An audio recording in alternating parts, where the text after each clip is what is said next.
Hello children, myself Anju Chhabra, your science teacher. Today I am going to explain you about the mechanism of breathing.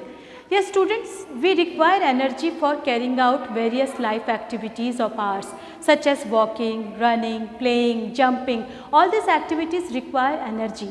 Now the question arises, from where do we get energy? We get energy from the digested food. Not only digested food give us energy.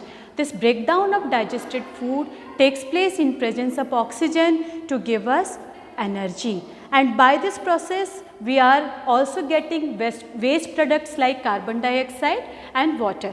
Now this waste products like carbon dioxide has to be removed from our body. Now this is all about respiration.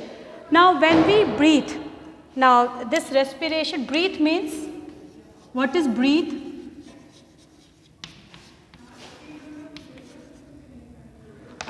Breathe means one, inhalation,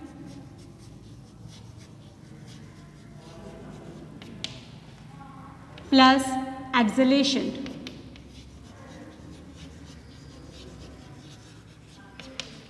Now what is inhalation? What is exhalation? Inhalation means taking of air rich in oxygen inside our body, that takes place through our nostril. This is our nose, through this our air enters into our body.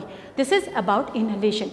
Now what is exhalation? Exhalation means removing out carbon dioxide rich air outside our body. This is about exhalation. So this inhalation plus exhalation makes your one breathe. Now, what is our breathing rate? Breathing rate means normally in 1 minute how many times we breathe.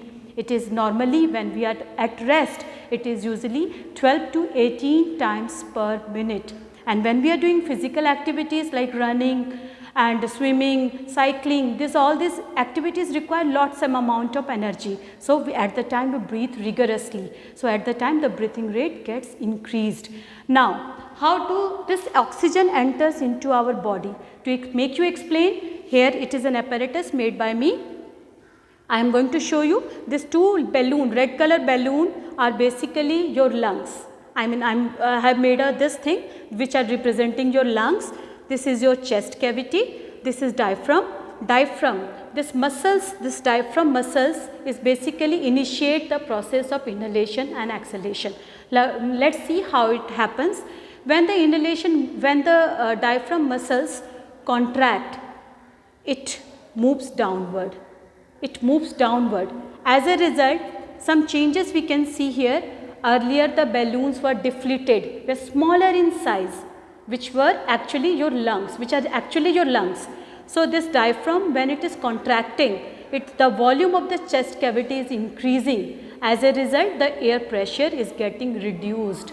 The air pressure is reduced. So now in order to equalize the pressure, air from the outside moves through this nasal passage into our lungs, giving it a bigger size. Now see this, it is inflated one. It is bigger in size. When this diaphragm is pulled downwards, it means that the contraction has taken place, the volume of this chest cavity has increased, resulting in more entry of air into the lungs. Now when this diaphragm relaxes, what happens? This volume of the chest cavity has now decreased. Decreased means the pressure of the air has increased inside this chest cavity. So what will happen? This air inside the chest cavity will move out outside our body in order to equalize the pressure, because this is the basic rule. We have to, in order to equal the pressure, always the air from the high pressure area moves towards the low pressure area. So now the air has moved out from the lungs.